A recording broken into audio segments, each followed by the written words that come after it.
ఆంధ్రప్రదేశ్ మద్యం కుంభకోణంపై మనీలాండరింగ్ దర్యాప్తులో భాగంగా ఎన్ఫోర్స్మెంట్ డైరెక్టరేట్ ఈరోజు తెలంగాణ, ఢిల్లీ, తమిళనాడు, కర్ణాటకతో సహా పలు రాష్ట్రాల్లో వరుస సోదాలు నిర్వహించింది.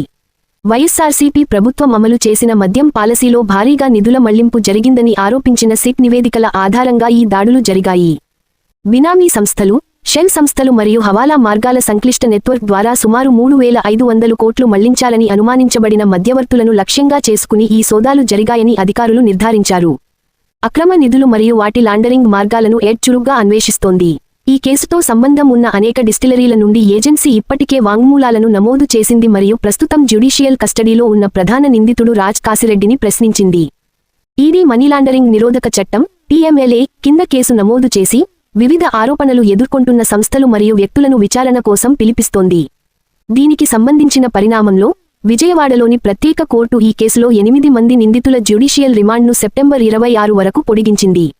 కోట్లాది రూపాయల కుంభకోణంలో ప్రమేయం ఉందని భావిస్తున్న వారిపై ఆధారాలు సేకరించి కేసును మరింతగా పెంచేందుకు దర్యాప్తు కొనసాగుతున్నందున రిమాండ్ను పొడిగించాలని ఆదేశించారు.